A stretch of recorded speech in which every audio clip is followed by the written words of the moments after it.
കഠിനംകുളം കൊലപാതക കേസിൽ പ്രതിയെ തിരിച്ചറിഞ്ഞു. യുവതിയുടെ സുഹൃത്തും കൊല്ലം ദളവാപുരം സ്വദേശിയുമായ ജോൺസൺ ആണ് കൃത്യം നടത്തിയതെന്ന പോലീസിന് തെളിവ് ലഭിച്ചു. ഒരു വർഷമായി ഇരുവരും അടുപ്പത്തിലായിരുന്നു. ഇവർ തമ്മിൽ സാമ്പത്തിക ഇടപാടുകളും ഉണ്ടായിരുന്നു.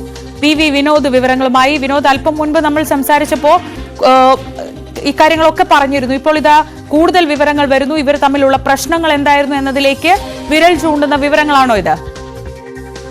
ശ്രീജ, ഇപ്പോൾ പ്രതി ഈ ഇൻസ്റ്റാഗ്രാം സുഹൃത്താണെന്നുള്ളത് പോലീസ് തിരിച്ചറിഞ്ഞിരിക്കുന്നു. കൊല്ലം സ്വദേശി ജോൺസൺ എന്ന വിവരമാണ് ലഭിക്കുന്നത്. അതോടൊപ്പം തന്നെ ഒരു വർഷമായി ഇരുവരും തമ്മിൽ ഈ ഇൻസ്റ്റാഗ്രാം സോഷ്യൽ മീഡിയ വഴിയുള്ള പരിചയമുണ്ടായിരുന്നു. സാമ്പത്തിക ഇടപാടുകൾ ഉണ്ടായിരുന്നു. യുവതിയിൽ നിന്ന് ഇയാൾ പണം വാങ്ങിയിരുന്നതായി മനസ്സിലാക്കുന്നു. അതോടൊപ്പം തന്നെ ഭർത്താവിനെയും കുഞ്ഞിനെയും ഉപേക്ഷിച്ച് വരണം എന്ന ഒരു സമ്മർദ്ദം കൂടി യുവതിക്ക് മേൽ ഉണ്ടായിരുന്നു എന്നാണ് അറിയാൻ കഴിയുന്നത്. 7 മാസം മുൻപ് ഈ വിവരം ഭർത്താവിനോട് പറഞ്ഞു. ഭർത്താവ് അറിയുകയായിരുന്നു. തുടർന്ന് ഈ ബന്ധം ഉപേക്ഷിക്കണമെന്ന് പറഞ്ഞെങ്കിലും ഇരുവരും ബന്ധം തുടർന്നു. ഇതിനിടെയാണ് ഒരാഴ്ച മുൻപ് ഈ വധഭീഷണി ഉണ്ടാകുന്നത്, കൊല്ലുമെന്നുള്ള ഭീഷണി ഉണ്ടാകുന്നത്. ഈ കാര്യം ആതിര ഭർത്താവ് രാജീവിനോട് പറഞ്ഞിരുന്നു. പോലീസിൽ പരാതിപ്പെടാമെന്ന് രാജീവ് അറിയിച്ചെങ്കിലും അത് അപമാനമാകും, നാട്ടുകാർ അറിഞ്ഞാൽ അത് ക്ഷീണമാകും, ആത്മഹത്യ ചെയ്യേണ്ടി വരും എന്ന കാര്യം പറഞ്ഞ് രാജീവിനെ അതിൽ നിന്ന് പിന്തിരിപ്പിക്കുകയും ചെയ്തു.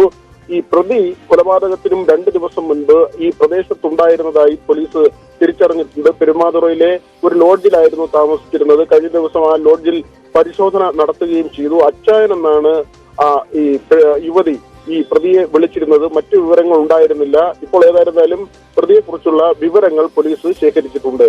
ശ്രീജ, വി വിനോദാണ് വിവരങ്ങൾ നൽകിയത്.